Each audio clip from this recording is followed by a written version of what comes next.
Hi everyone, welcome back to another chats with Jack and Matt. You'll notice Matt's not here, so it's just chats with Jack today. We're delighted to have on a friend and a Ellie Tour, ladies European Tour professional Charlotte Thompson on with us. So Charlotte, thank you for your time. That's absolutely fine. Hello. Good to chat again. It's been a while. Really just wanted to get your pathway really from how you started to where your game is at now, being on tour, etc. So how did you kind of get into the game really? How did it start for you? So basically, I was around golf from such a young age, as young as four. But I got my first proper set of golf clubs when I was eight, my eighth birthday. And I used to attend a kids club every Saturday along with my sisters, and a couple of our friends. And at that time, our parents dropped us off, and they went and played 9 holes, and we stayed at the kids club. And that was that really. And we did that near and on every week. I remember chipping into buckets for chocolate bars and things like that, and we absolutely loved it. And that was all at Little Channels, known back then as Regiment Way. And then yeah, it just went on from there. I continued to play. I always loved sport, so I loved being outside. Continued to play. I played the We Wonders US Kids tournament when I was younger and managed to get through and go to the States. That was quite an eye opener, and quite exciting. So I represented GB&I for that.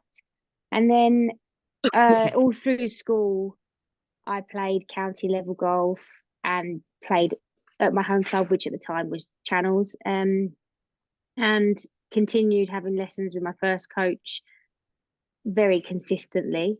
And then got to the age of whether I should leave school or not, but decided to stay on to do A levels because you just never know whether you might pick up an injury or something. So it's always good to have that as a fallback on, as I suppose you could say. But again, continued to play county level and stuff. And I didn't really, my handicap was quite high, some people might say, until I left school at 18. I think I was playing off of four, obviously the old handicap system, and chose to play full-time golf. So I played full-time golf, and I also had a part-time job, bar waitressing or something, just to get a little bit of money in, and decided to go to tour school when I was 21, I think it was, in the December 2013. And I just thought I'll go to Q school as an amateur. We'll see what happens, see how we go. If I get an access card, then great. And actually, my first pre-qualified, I was really ill at pre-qualifying in Morocco. But I actually think that saved me because I couldn't focus on my golf and worry about any nerves or anything like that. All I was focusing on was getting around the golf course because I'd picked up a stomach bug, or I don't know if I'd eaten something slightly wrong. So I got around that, got qualified to final stage. So therefore I would have had the access category. And anyway, I ended up getting my card. I will never forget the par I made on the 18th at Samana Golf Club in Morocco to get my Ladies European Tour card the first year I tried. So yeah, so then I played on tour since January 2014. I was on the tour, then I dropped down to access, and then got my card back again on LET, and then dropped back and access again. So it was a bit of toing and throwing. I think it was a lot of learning those first few years. How can I say this the right way? My faith didn't really fit the England squad as an amateur. I finished fourth on the England Order of Merit, but still didn't get picked for the squad. Nobody really knows why. So I didn't play. I didn't travel that much outside of the UK for amateur golf, and then turned pro. My first event was on my own in New Zealand. So I learned a lot in my first. It probably took me about 3 or 4 years. And then, so yeah, I had my best year in 2019 on the LET, finishing 15th on the Order of Merit. I haven't had a win, but I've played in 3 majors, and I have had 3 top 10s, maybe 4. I can't think off the top of my head because I don't know. Well, people might know I haven't been playing for the last few years because I have had two children. So I have been on maternity, but I will be making a slow and steady comeback within the Good. next 18 months. So yeah. I mean, just going through your journey there, it's amazing, really, from when you first started, as you said, to where you've got to. It's cool to kind of talk about it and show people that it is possible, really, to get to where you want to get to, you know. And I'm sure you've still got plenty of aspirations within the game as well to achieve even more, which is great. Going back a little bit further though, to more back to the start. Um, Interesting to hear you say you felt like your handicap was quite high at 18. And obviously we see a lot of kids um, that want to be the better, or parents want their kids to be the best 10-year-old, 11-year-old, 12-year-old. What advice would you give children and parents really regarding pressure and, you know, playing a lot of sports? I know you played netball to a really high level as well, all the way through, didn't you, pretty much? So what would your advice be to parents really regarding putting their kids under too much pressure and strain? I think going to America for the representing GB&I for the Wee Wonders really opened mine and my parents' eyes to some crazy pressure from the parents and how many parents try and live a career through their children. Like forcing them to the range and doing this. I would say, and obviously as well now being a parent myself, they've got to want to do it. If they don't want to do it, they're not going to perform. They're not going to enjoy it.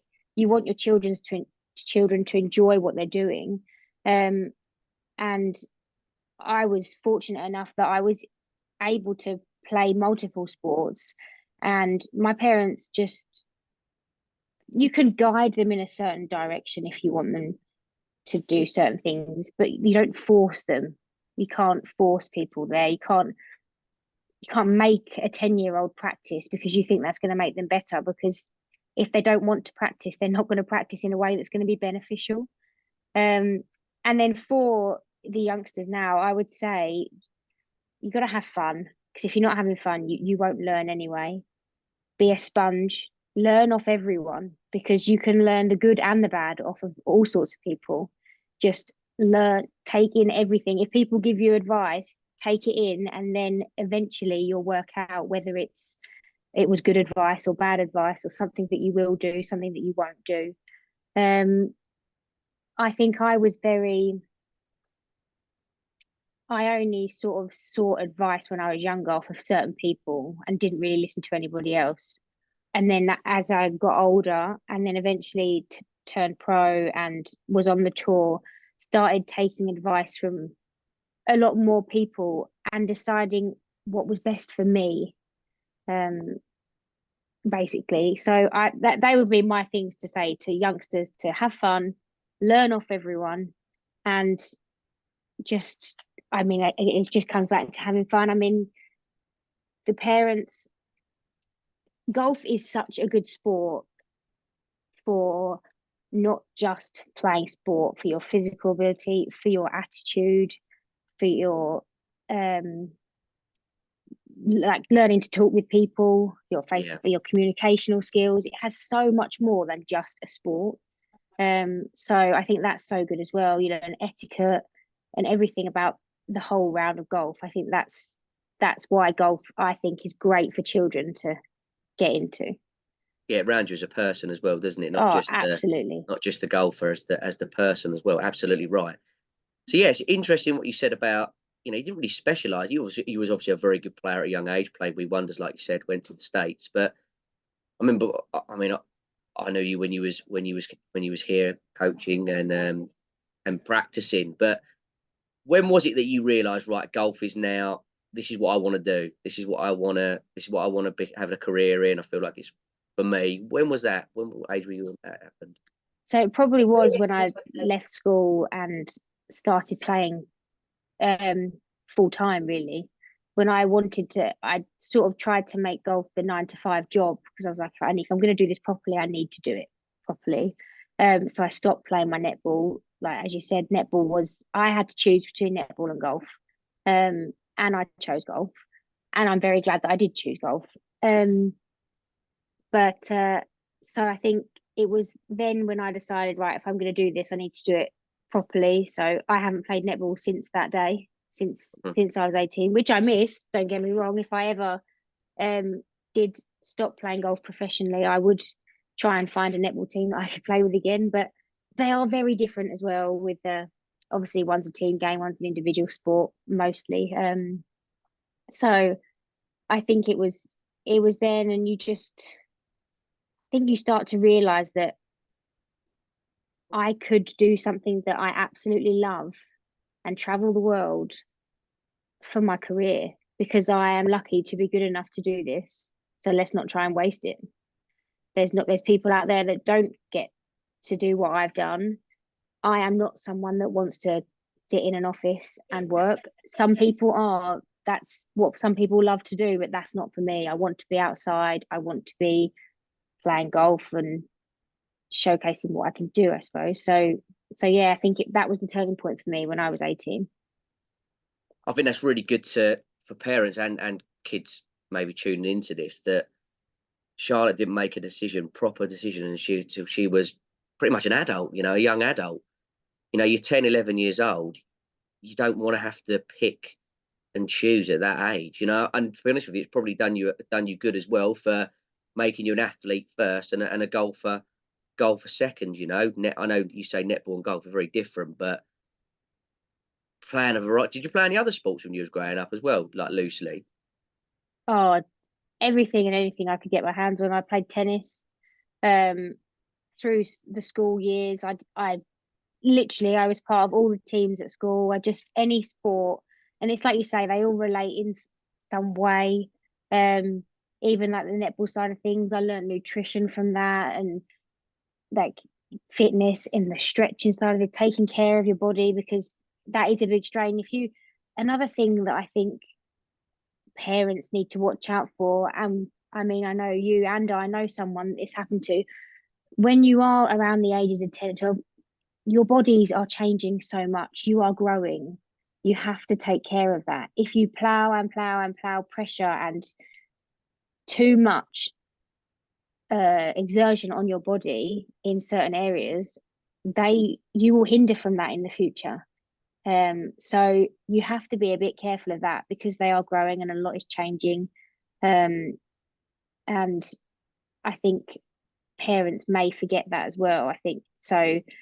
I don't think I understood how to be a professional fully until I was 18, and how to control everything you need to control to be a professional. Um, so I think I 10 years old knowing your future, I think is mind blowing. Like I just can't, I couldn't imagine being that young and knowing what I wanted to do. Some people do. Some people say they know from really young ages that they know that that's what they want to do. But until you know the ins and outs of that job, how do you know if that's for you? Yeah, So, absolutely. Yeah, mm, you haven't got to make a decision at 10, have you? Let you enjoy your childhood and then see where it takes you, really. exactly. There's no harm in that, is there? It's No, not. definitely not. And No. again, for parents, Charlotte's played a variety of different sports. She's, you know, working on hand-eye coordination and agility, lots of other things Mhm. that you might not get in a bog standard golf lesson, but it is creating the athlete first and then letting them decide where they want to go with it, really. And it's nice you had a couple of different options. And would you have made that? Did you make that decision yourself? Did you make that decision with your parents that golf was going to be the one, or was it always driven by yourself to choose that? It was always my main decision. My parents have been amazing. They would have supported any decision I made. My coach at the time, we obviously talked it through the discussions on because obviously I didn't want to stop playing netball. I wanted to carry on with my netball, and at first I couldn't see why I needed to stop playing netball. But if you think logically, in netball, how many finger injuries do you get? Like I've broken all of my fingers. Well, that's no good for golf if you break a finger. So um or it could be more drastic like ankles, knees, and all sorts. So again, you need to protect your body if you're going to do a sport professionally. Your body needs to be protected because if your body breaks, your job's gone. So I think, Absolutely. and that's another thing as well. I know children have to stay in school longer now than when I was at school, um, which crikey, that makes me sound old. But having a solid schooling background and results, whether they're good results or bad results, having the education has to come first in my eyes, and then you can do the sport in the background. But if you don't know what might happen tomorrow, you could trip over a stone and terribly break your wrist, and you wouldn't be able to play golf the same again. What would you have to fall back on? You need something there, as well. So that's another reason why I think 10 is just too young to drill in, um, picking out what they want to do. That's why all sports are great. And yeah, I just think that's what I will be doing with my boys, I suppose. Absolutely right. Yeah, definitely. What I've got a couple more questions, but Mhm. when you were growing up then, what did your I don't know, what did your coaching look like? Was it heavily technical based? Was it more games? I know it probably evolved the further you went through your development. But Yeah, was there ever a time where you kind of at that younger age where it did go from more fun to more technical stuff? Was it kept fun all the way through? How did you see that? there was always, from obviously the very start, the very young age, it was mainly just fun. Um, but then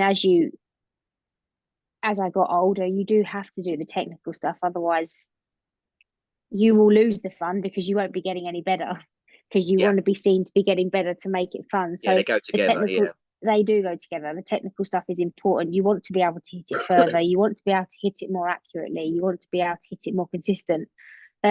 So that will only come with the technical stuff as well. But then I always, so sessions and things would be a bit of technique, and then some focused games, and then some fun games. It would be broken up, because you have to have all elements of that to keep them interested. I am, as well, my first coach would know, um, my attention span's not very good. I get bored very easily. So that was a big thing for us that we actually learned through my career as well, that I I can't stand and bash balls for 2 hours. Just, I mean, I don't know many people that can really, but there are people that can. I have to have breaks because my mind just switches off, and then that's when the habits come in. So that's when we'd pick up a game, whether we go technical for a bit, and then just pause from the technical and play a game, and then try technical again, and then, because obviously you've also got to do the technical side of things to get it drilled in, so that when you are eventually out on the golf course, you don't have to think about it. It just, it's happening, it's coming yeah. naturally. Mhm. So, but one thing I would say as well that I would change if I could go back in time, I would get out on the golf course, the chipping area. My goodness, I'd get out on the chipping area so much more than I did. Um, Driving range is great. I would do more the technical stuff on the driving range, and maybe a few games, and then get out in the short game areas, putting, chipping, and then get out on the golf course. I didn't do enough of those last three things. I did a lot of the first stuff. Um, and I think looking back now, you need to learn to golf your golf ball. And that isn't just hitting balls, that is short game putting. And short game putting is huge. Like chipping and putting is, and wedge play is massive. So yeah, if I was to go back, I'd be getting out and again doing technical short game work, and then games, lots of short game games, um, but with the technique within in that as well. I think it's kind of where you grew up though in terms of the range was there, wasn't it? That was your main. You didn't. That was just how your golfing journey went, wasn't it? I guess if you'd have grown up and you only had a par three course to play on, you may have been at the opposite kind of end of it. Yeah, Unbelievable short game. Not that you haven't got a bad short game now, but you know what I mean. You might well have been. I think it just shows you there's no kind of one way of doing it. You haven't got to stand on the driving range for 5 years. You haven't got to go on the golf course every day. So everyone's got a different journey, haven't they? I'm sure your colleagues on tour, everyone's got a different journey to how they've got to where they are. And that leads me into my next question, really. A lot of kids at 16, 17, 18 looking to go to America, saying about getting their grades and sorry, the timer's run out. Getting their grades and then their golf as well. You didn't go to America, did you? So what was the decision about? Obviously, that would well have been a possibility for you. What was the decision behind not going there potentially and staying in the UK? At the time, I didn't want to go. I didn't want to be away. I couldn't envisage being away. Yeah. Looking back now, I've spent nearly 10 years on tour, so I have been away a hell of a lot. So that wouldn't bother me at all. I just think, as someone that I need to be pushed sometimes to do things that I think a lot of people think going out to the States is golf, golf, golf, golf, golf, golf, golf. Nope. And yes, you have the facilities, but it's not. If you're not up with your school, if you're not keeping up with your schoolwork, you're not allowed to play golf. If you don't attend the classes, you're not allowed to play golf. You have to, and the schoolwork side of it, I need to be pushed because it's not something I actually enjoy. And I don't think I'd have that. So that was why it put me off going to the States. The only obviously plus side of it is the facilities you get if you pick the right place and things like that, the opportunities you can get. But I just did not think it was for me. I didn't think it would improve my golf, being away from home, being away from the coach I had had all my life, from someone that knows me. But some people go and then come back. I know a lot of people that have tried to go and then come back, but it's not always the be all and end all. It doesn't, just because you go to America doesn't mean you're going to end up on tour. It's just one of those things. It's so for me, definitely for me, it was and I don't regret not going at all. But I said you need to get like your grades behind you, but in the right way, and that wasn't the right way for me. Yeah, you got the structure from being here. I think a lot of people go. I mean, I've got a couple of lads that are out there. One lad that's out there at the moment. He's doing okay, but without talking to him, you don't know if he's enjoying it as much. Don't know if it's actually positively affecting his golf or not. It's, as you say, it's not the be all and end all. It's a great thing to do if you want to go and do it, go and travel, go and live in a different country, but you don't have to do it to get to tour. And you obviously built a structure back here then when you was home. You said you made it a 9 till 5. It was a job for you. That's important to get right as well, I guess, to get that balance. What was your balance like then? So was it strictly 9 till 5, or did you have weekends off? Kind of, what was your kind of balance before you got on tour? Yeah, I mean, being brutally honest, I'm probably not the best person to answer that question, because looking back now, I wish I'd worked harder. But I tried to do 9 to 5. And that included obviously gym and things like that. And I mean, my putting coach was 2.5 hours away. So if I had a putting lesson, that was within that, and travel. And you had to, at one point, one of my coaches was in Birmingham. So I'd travel and see him, whether it was, we spent a couple of days up there or I just went there and back in a day. So I tried to do 9 to 5. Obviously, it's very difficult through the winter months. And sometimes I'd go away somewhere warmer, but it wasn't always financially viable to do that, because it does cost. So I did spend a lot of time here in the rain and in the cold and things like that, but you just have to get on with it. And like I say, I said I would do 9 to 5, but some days that would be, you'd have lunch breaks, you'd have breaks. It wouldn't be that as many hours as 9 to 5. And I would try and play in the week and the weekend. So you could put into practice what you had been doing. But I would play more if I was to go back. Like I said before, I'd play more and I'd be more on the short game areas and things. It's just allocating your time wisely. And that's another thing as well, like at tournaments you see it, but it's also elsewhere. It's only worth practicing if it's the right sort of practice at the right time. You see a lot of people at tournaments practicing doing technical work the day before they're teeing off for round one. I mean, that work should have already been done. So you need to be able to learn all those things. So if you've got a big tournament as an amateur, whether that's your club championship, you don't want to be doing technical work the night before, because that should have already been done the weeks before, so that you can just concentrate on course management and things like that before. So it's just all that sort of learning stuff, and that comes in the 9 to 5. Doesn't, just because it's 9 to 5 doesn't mean I'm on the driving range or on the golf. That might be reading a book or learning, watching videos. Do you know, it doesn't have to be any with golf clubs in your hand. It could be with a mental coach. It could be with a nutritionist. It's 9 to 5 is the time slot, but allocating your time doesn't always mean actually with like golf clubs in your hand, things like that. Yeah, it's working on yourself, isn't it? Not just your technique, it's building yourself as a person, isn't it?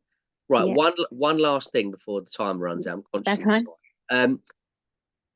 You said you played not a lot of netball. That gave you a kind of team sport. Golf's obviously an individual sport.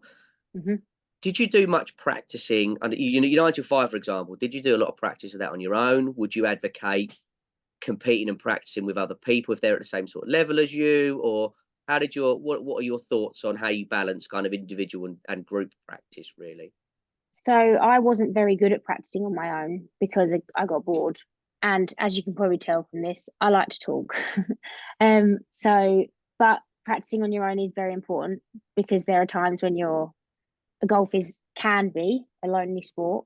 And again, it depends on the type of person you are. I like to be around people. I like to surround myself with people, and I love to compete. So having competitions is important. So I like to be around people that, and it didn't matter to me if they were the same level as me, if they were better than me, or if I didn't see them as good as me, because you can learn from all those people.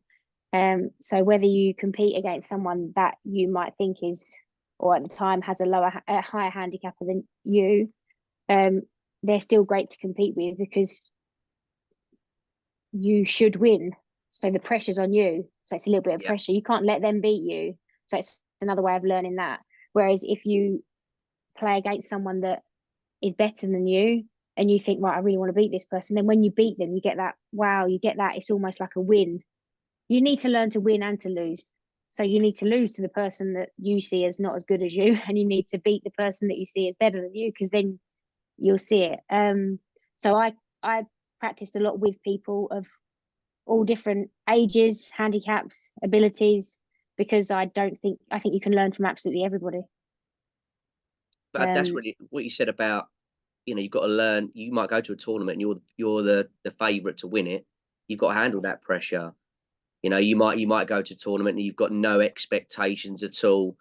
When you're young, when you're a kid, you might get into a national event and you've got, how have I got here? And you're turning up and you're just trying to make the cut. It is handling pressure in different ways, and that was a really good point to make, actually. Yeah, absolutely. Go on, sorry. You'll have more downs than ups in golf. I hate to say it, but the ups are incredible, and no one can ever describe it to you. But it's a tough game, so you will have downs. So you need to learn how to deal with those downs. And I don't think I learned that for a very, very long time. Hence why I turned pro January 2014 and didn't have my best year until 2019. I think that was a big thing. I didn't learn how to control myself, my temper, my nerves, until I had 5 years on tour. So I just think it's such a big thing that. But yeah, I'm going off the ball here because I like to talk. We've only got less than a minute, but yeah. Well, first of all, thank you for coming on. But it's great to hear someone's kind of journey.